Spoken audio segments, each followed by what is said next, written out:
Gitu. Iya betul, tapi lu nggak bisa lawan Prancis, Ri. Beda, Ri. Different cake, bener.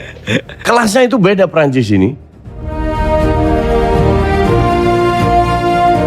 Prancis, tim yang selama beberapa tahun terakhir selalu identik dengan kekuatan sepak bola dunia. Skuad bertabur bintang, pemain-pemain kelas dunia di hampir setiap lini. Banyak pengamat bahkan menyebut mereka sebagai tim paling menyeramkan di Piala Dunia kali ini. Bukan tanpa alasan, mereka melaju ke semifinal dengan performa yang sangat meyakinkan. Lini belakang tampil disiplin, lini tengah bermain solid, dan di lini depan ada Kylian Mbappe yang sedang berada dalam performa terbaiknya. 8 gol sudah ia ciptakan sepanjang turnamen.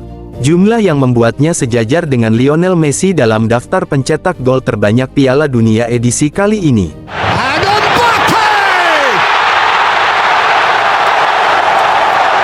Tak sedikit yang mulai membayangkan satu laga impian. Final antara Prancis melawan Argentina. Sebuah kesempatan emas untuk membalas luka di final Piala Dunia sebelumnya. Namun sebelum mimpi itu menjadi kenyataan, ada satu rintangan besar yang harus mereka lewati. Sang juara Eropa, Spanyol. Walaupun di atas kertas Prancis lebih mewah dari sisi penyerangannya, cuman jangan lupa kalau Spanyol itu juga juara Eropa. Kepercayaan diri Prancis benar-benar sedang berada di titik tertinggi. Mereka datang sebagai pemuncak peringkat FIFA. Skuad mereka dipenuhi pemain yang rutin tampil di level tertinggi Eropa. Hampir seluruh pemain inti bermain untuk klub-klub elit. Situasi itu membuat banyak orang percaya bahwa tiket final sudah berada di tangan Les Bleus. Dembele, Olise, Nge-cheat gue bilang. nggak ada tim yang punya sedahsyat ini.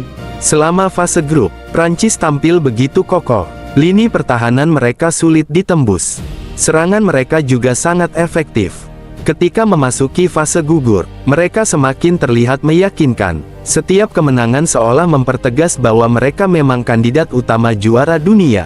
Dembele, he has a World Cup hat-trick. And he's taken it. Namun sepak bola tidak pernah hanya berbicara tentang nama besar.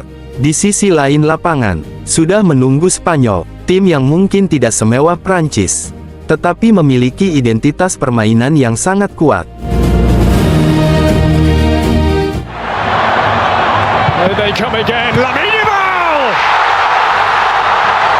There is his moment. Perjalanan La Roja menuju semifinal memang tidak semulus Prancis. Mereka sempat kehilangan poin saat menghadapi tim debutan Tanjung Verde. Permainan mereka juga beberapa kali mendapat kritik karena dianggap kurang efektif. Banyak yang mulai meragukan apakah Spanyol masih pantas disebut sebagai salah satu raksasa dunia. Parah Spanyol, jauh di bawah ekspektasi gue. Dan match pertama yang jelek, match kedua yang bagus. Iya. Jadi gue bilang Spanyol sama sekali nggak meyakinkan. Jika melihat kualitas individu, Prancis memang terlihat jauh lebih unggul. Jika melihat nilai pasar pemain, Prancis juga berada di atas.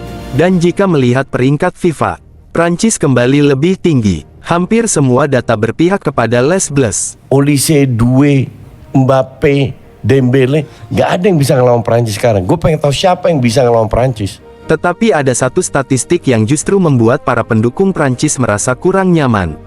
Rekor pertemuan. Dalam 5 pertemuan terakhir, Prancis hanya mampu meraih 2 kemenangan atas Spanyol. Sisanya menjadi milik La Roja. Statistik itu seolah menjadi bayangan buruk yang terus menghantui.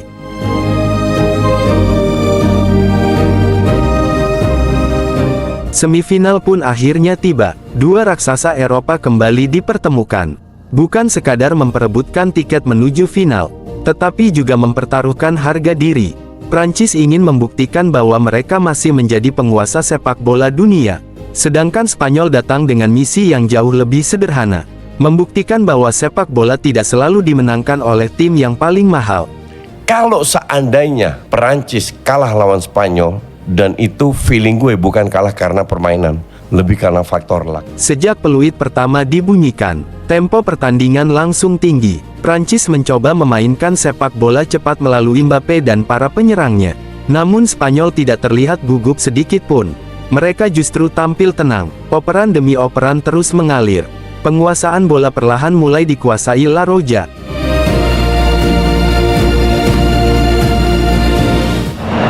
Dembele, Mbappe!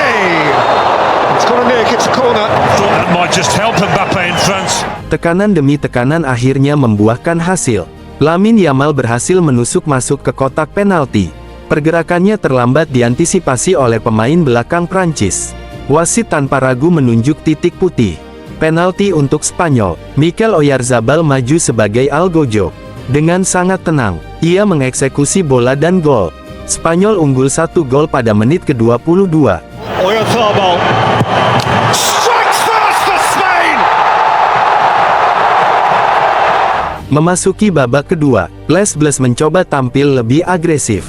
Mereka sadar tidak ada lagi ruang untuk melakukan kesalahan.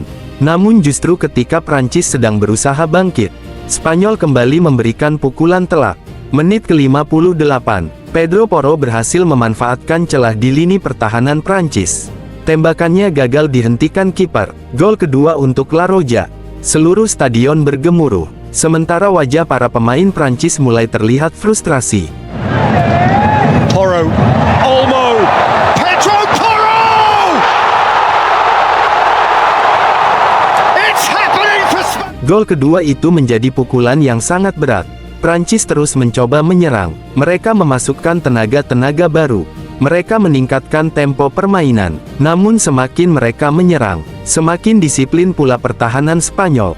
Waktu terus berjalan, tetapi malam itu memang menjadi milik Spanyol. Peluit panjang akhirnya dibunyikan. Skor tetap bertahan, 2 gol tanpa balas. Spanyol memastikan langkah menuju partai final. Spain! Spain, the European champions, will play the World Cup final. Mbappe and France retreat. Kekalahan Prancis dari Spanyol memberikan banyak pelajaran bagi pecinta sepak bola. Bahwa skuad bertabur bintang tidak selalu menjadi jaminan kemenangan. Bahwa memiliki satu pemain terbaik belum tentu mampu membawa sebuah tim mencapai puncak kejayaan. Bahwa peringkat FIFA yang tinggi pada akhirnya hanyalah sebuah angka. Di sisi lain, kemenangan Spanyol juga mengajarkan banyak hal. Bahwa permainan kolektif masih menjadi senjata paling mematikan dalam sepak bola modern. Bahwa organisasi permainan yang disiplin mampu meredam kualitas individu sehebat apapun. Bahwa kerjasama, kepercayaan antar pemain, dan keberanian menjalankan strategi pelatih seringkali lebih menentukan daripada sekadar nama besar di atas kertas.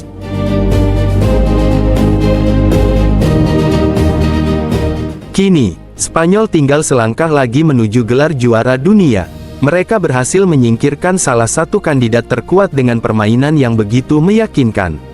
La Roja datang tanpa banyak gembar-gembor. Mereka tidak terlalu difavoritkan, bahkan sempat diragukan setelah hasil yang kurang meyakinkan di fase grup. Namun mereka menjawab semua keraguan itu dengan cara terbaik.